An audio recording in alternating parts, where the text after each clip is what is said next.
안녕하세요. 케어유 뉴스 김영래 편집장님의 아침 칼럼, 그 속의 지혜를 함께 탐구해보는 시간입니다. 오늘은 많은 분들이 정말 관심 가지실 주제죠. 바로 암에 대한 이야기 좀 나눠보려고 합니다. 김영래 편집장님의 아침마다 지혜, 17주, 암, 젊을 때부터 준비해야 하는 이유. 이 칼럼을 가지고 예방에 대한 어떤 새로운 시각을 좀 열어볼까 해요. 오늘 저희가 뭘 할 거냐면요. 목표는 명확합니다. 첫째, 요즘 왜 이렇게 젊은 세대 암발병 소식이 자꾸 들리는지 그 배경을 좀 파헤쳐 보고요. 그리고 둘째, 암 예방을 위한 생활 습관 개선. 이게 그냥 젊을 때만 하는 게 아니라 우리 인생 전반, 특히 이제 건강한 노년을 준비하시는 시니어 세대에게도 왜 중요한지 이걸 좀 깊이 이해해 보려고 합니다. 준비되셨죠? 시작하기 전에 이 사실 하나는 꼭 기억해 주시면 좋겠어요. 미국 암학회 자료인데요. 우리가 걸리는 암의 약 40% 정도는요. 생활 습관을 바꾸는 것만으로도 예방이 가능하대요. 40%라니. 와, 이거 정말 놀랍지 않나요? 운명처럼 받아들였던 암의 상당 부분이 사실은 우리의 어떤 선택 그리고 노력으로 막을 수 있다는 거잖아요. 이게 오늘 이야기의 핵심이 될 겁니다. 자, 그럼 본격적으로 한번 파고들어 볼까요? 요즘 의학 기술이 정말 눈부시게 발전해서 암 치료 성적도 좋아지고 있다고들 하는데 참 아이러니하게도 20대, 30대 이런 젊은 층에서 암 진단받는 경우는 오히려 늘고 있다는 통계가 계속 나와요. 그러니까 암이 더 이상 나이 들어 걸리는 병이다. 이런 공식이 좀 깨지고 있는 셈이죠. 혹시 주변에서 이런 얘기 들어보신 적 있으세요? 이 현상 좀 어떻게 봐야 할까요? 장님 칼럼에서 바로 그 부분을 아주 중요하게 짚고 있습니다. 이 현상의 원인을 단순히 요즘 젊은 사람들 운이 나빠서 라거나 유전적인 게 강해서 이렇게만 볼 수는 없다는 거예요. 오히려 암 발병의 그 무게추가요. 과거에는 우리가 어떻게 할 수 없다고 생각했던 유전이나 불운 같은 것에서 이제는 우리가 통제 가능한 영역이죠. 생활 습관이나 환경 요인 쪽으로 이게 급격히 옮겨가고 있다는 분석이 힘을 얻고 있습니다. 칼럼에서는 구체적으로 딱 지적하는 게 현대인의 고질적인 문제들이잖아요. 예를 들면 비만 인구 증가하는 거, 또 잦고 과도한 음주 문화, 그리고 스마트폰 때문에 수면 패턴 깨지는 거, 또 빠르고 간편하긴 한데 영양 불균형 가져오는 가공식품 위주의 식습관 같은 것들, 이런 것들을 주요 위험 요인으로 보고 있습니다. 이런 게 다 복합적으로 작용하면서 젊은 세대 암 발병률을 끌어올리고 있다. 이런 해석인 거죠. 그렇군요. 그러니까 단순히 한두 가지 문제가 아니라 이 현대 사회의 생활 방식 그 자체가 암발병 위험을 높이는 쪽으로 가고 있다. 이런 말씀이시네요. 컬럼의 표현을 빌리자면 결국 암 위험을 좌우하는 결정적인 변수가 타고난 유전자나 흘러가는 세월 이런 것보다는 우리가 매일 먹고 자고 움직이는 그 일상의 습관이라는 거군요. 네, 맞아요. 여기서 아까 말씀드렸던 그 미국 암학회의 40% 통계. 이게 다시 한번 확 와닿네요. 암의 40%가 예방 가능하다는 건 바꿔 말하면 우리의 그 습관을 어떻게 관리하느냐, 거기에 따라서 암 발병 위험을 확 낮출 수 있다는 아주 강력한 증거잖아요. 김 편집장님 컬럼에서도 그 예방의 핵심 열쇠들 이걸 구체적으로 제시하는데요. 첫째는 역시 적정 체중 유지. 비만이 만병의 근원이니까요. 암과도 밀접하고요. 둘째는 절제된 음주 습관. 셋째는 두말할 필요 없이 금연. 그리고 넷째가 균형 잡힌 식단입니다. 특히 그 붉은 육류나 가공류 많이 먹는 서구화된 식단보다는 신선한 채소, 과일, 통곡물 이런 게 풍부한 식단이 대장암 같은 여러 암 발생 위험 낮춘다는 건 이미 잘 알려져 있죠. 네, 맞습니다. 그리고 바로 이 지점에서 컬럼이 단순히 개인 건강 관리 차원을 넘어서서 특히 시니어 세대가 좀 주목해야 할 중요한 메시지를 던지고 있어요. 젊을 때의 습관이 노년의 건강을 결정한다 이런 구절이 나오는데 이게 아주 의미심장합니다. 마치 씨앗을 뿌리는 것처럼 그 20대, 30대에 안 좋았던 생활 습관들이 수십 년 뒤에 암이나 다른 만성질환이라는 결과로 나타날 수 있다는 거죠. 일종의 경고예요. 근데 여기서 더 나아가서 시니어 세대의 역할에 대한 통찰이 좀 흥미로운데요. 단순히 내 건강 내가 챙겨야지 이 차원을 넘어서서 건강한 생활 습관을 직접 꾸준히 실천하는 그 모습 자체가 다음 세대한테는 살아있는 교과서가 된다는 겁니다. 그 모습 자체가요? 네, 말로 100번 강조하는 것보다 부모님이나 조부모님이 규칙적으로 운동하시고 건강하게 식사하시는 모습을 보는 게 자녀나 손주 세대의 건강 습관 형성에 훨씬 더 강력한 영향을 미칠 수 있다는 거죠. 이건 결국 건강한 생활 문화를 다음 세대로 이렇게 이어주는 사회적 유산을 만드는 거다. 이렇게 볼 수 있습니다. 와, 사회적 유산. 그 표현이 참 마음이 와닿네요. 그러니까 내 건강 지키는 게 나한테만 좋은 게 아니라 가족고 그리고 다음 세대에게까지 긍정적인 영향을 주는 어떤 연결고리가 될 수 있다는 거군요. 근데 많은 분들이 여전히 우리 집안은 암 내력이 있어서 이러면서 유전적인 요인에 대한 걱정을 참 많이 하세요. 칼럼에서도 이 부분을 다루고 있죠. 유전과 생활 습관, 이 둘의 영향력은 좀 어떻게 설명하고 있나요? 네, 그거 정말 중요한 질문이죠. 칼럼에서도 물론 유전적 요인이 암 발병에 분명히 영향력 미친다는 사실 자체는 인정을 합니다. 특정 암은 가족력이 중요한 위험 요인이 되기도 하고요. 하지만 여기서 김 편집장님이 강조하는 건 뭐냐면 최근에 수많은 연구 결과들이 보여주는 일관된 메시지가 있다는 거예요. 바로 그 특정 유전자를 물려받았다 하더라도 그 유전자가 반드시 암으로 발현되는 건 아니다. 오히려 후천적인 생활 습관 관리를 통해서 그 위험을 상당 부분 상쇄하거나 낮출 수 있다는 점입니다. 상쇄할 수 있다고요? 네, 즉 유전적 소외인이라는 그 카드보다 생활 습관 관리라는 카드가 실제 암 발병 여부에 더 결정적인 영향을 미칠 수 있다는 거죠. 유전보다 습관의 영향이 더 클 수 있다. 와, 이건 정말 희망적인 메시지인데요. 구체적인 예를 좀 들어주시면 더 이해가 잘 될 것 같아요. 칼럼에 딱 좋은 예시가 나와 있습니다. 예를 들어서 어머니나 자매 중에 유방암 환자가 있어서 본인도 유방암 발병 위험이 유전적으로 좀 높은 여성이라고 가정해 볼게요. 만약 이 여성이 꾸준히 운동하고 건강한 식단 유지하고 정상 체중 관리하고 음주 절제하고 이런다면 동일한 유전적 위험을 가졌지만 생활 습관 관리를 소홀히 한 여성에 비해서 유방암 발병 확률이 현저히 낮아진다는 연구 결과들이 있습니다. 그렇군요. 대장암도 마찬가지예요. 가족력이 있더라도 섬유질 풍부하게 먹고 규칙적으로 운동하는 사람은 그렇지 않은 사람보다 대장암 발병 위험이 훨씬 줄어들어요.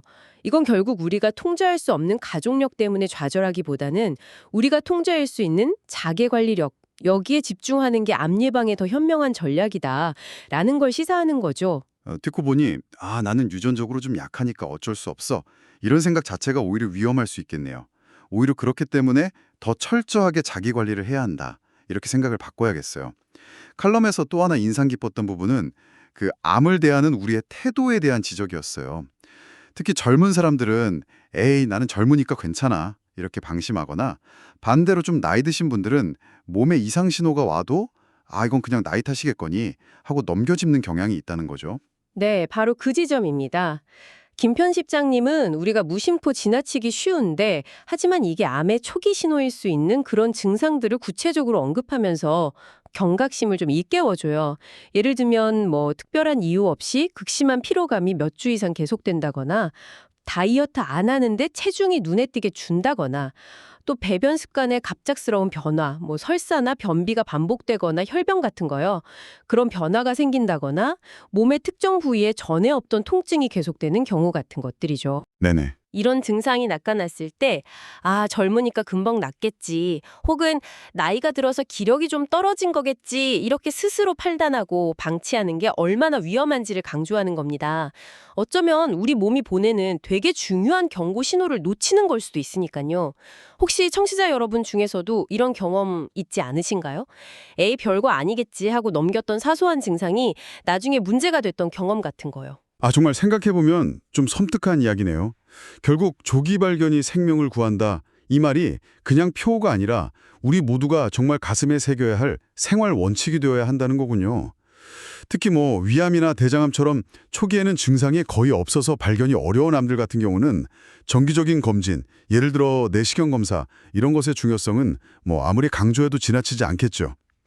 컬럼에서는 이걸 번거롭고 귀찮은 과정으로만 생각할 게 아니라 내 건강, 내 생명을 지키는 가장 확실한 투자로 인식해야 한다. 이렇게 제안하는데 정말 깊이 공감했습니다. 네. 여기서 한 걸음 더 나아가서 생각해 볼 문제가 있어요. 김 편집장님 지적처럼 몸의 신호를 무시하거나 그냥 나이 탓으로 돌리는 그런 사회적 분위기나 개인의 태도를 그럼 어떻게 바꿀 수 있을까 하는 거죠.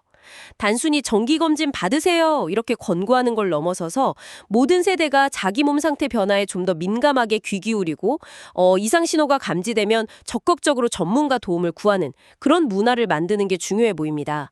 이걸 위해서는 개인의 노력도 중요하지만 건강 정보를 좀 정확하고 쉽게 전달하려는 미디어나 아니면 정책적인 지원 같은 이런 사회 시스템적인 변화도 함께 고민해야 할 부분이라고 생각해요. 맞아요. 이건 어쩌면 우리 사회 전체가 풀어야 할 숙제일 수도 있겠습니다. 맞습니다. 개인의 인식 전환과 사회 시스템의 뒷받침, 이게 꼭 같이 가야겠군요.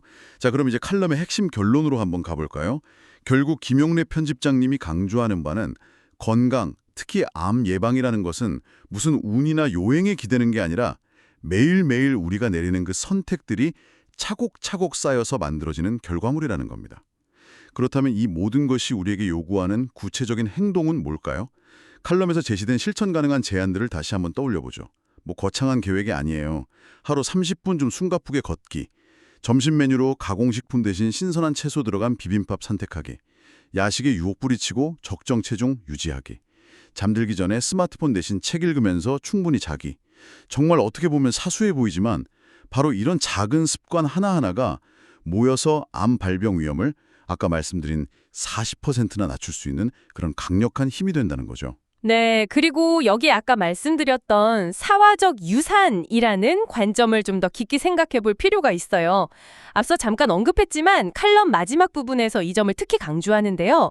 시니어 세대가 아유, 나는 이제 나이도 들었고 이러면서 건강관리를 소홀히 하는 대신에 오히려 더 적극적으로 건강한 습관을 실천하고 활기차게 살아가는 모습을 보여주는 것.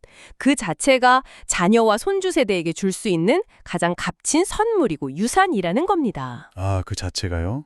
부모나 조부모의 잔소리보다 그분들의 삶의 방식을 보고 배우기 마련이잖아요.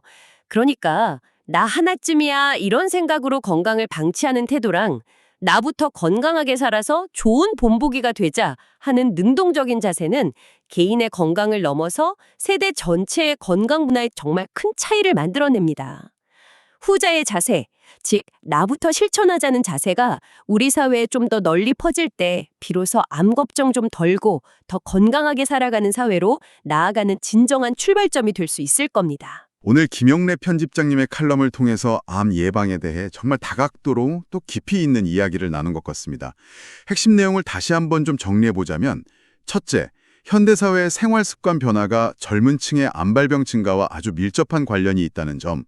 둘째, 암 예방에 있어서 타고난 유전적인 요인보다 후천적인 생활습관 관리가 어쩌면 더 결정적일 수 있다는 그런 좀 희망적인 메시지였고요.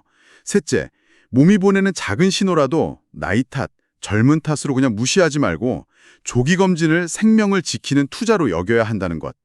그리고 마지막으로 건강은 운명이 아니라 우리의 능동적인 선택이고 또 이것이 다음 세대를 위한 소중한 사회적 유산이 될 수 있다는 점까지 짚어봤습니다. 네, 오늘 나눈 이야기들을 좀 마무리하면서 한 가지 더 생각해 볼 만한 질문을 던져드리고 싶습니다. 김영래 편집장님 칼럼은 주로 운동, 식습관, 금연, 절주 같은 우리가 눈으로 보고 실천하기 쉬운 신체적 습관의 중요성에 초점을 맞추고 있잖아요. 그런데 우리는 일상에서 스트레스나 우울감 같은 정신적, 감정적 상태가 신체 건강에 얼마나 큰 영향을 미치는지 자주 경험하고 또 이야기 나누곤 하죠. 네, 그렇죠. 그렇다면 혹시 오늘 우리가 직접적으로 다루지는 않았지만 과도한 스트레스를 관리하고 좀 긍정적인 마음 상태를 유지하라는 노력, 즉 정신적, 감정적 건강 관리 역시 암 예방을 위한 중요한 자기관리의 한 축이 아닐까요? 장기적인 관점에서 진정한 건강을 추구한다면 이 마음과 몸의 어떤 불가분한 연결성, 여기에 대해서도 한 번쯤 깊이 성찰해 볼 필요가 있지 않을까 그런 생각이 듭니다. 네, 신체적 건강뿐 아니라 정신적, 감정적 웰빙까지 다 아우르는 그런 총체적인 관리가 중요하다는 말씀, 정말 중요한 지적이십니다. 마음과 몸의 연결성, 이 부분은 앞으로 저희가 또 다른 기회에 더 깊이 탐구해봐도 정말 좋을 주제 같네요. 자, 오늘 캐러의 뉴스 김영일 편집장의 아침 칼럼 암 젊을 때부터 준비해야 하는 이유를 통해서 암 예방과 건강한 삶의 지혜를 함께 나눴습니다.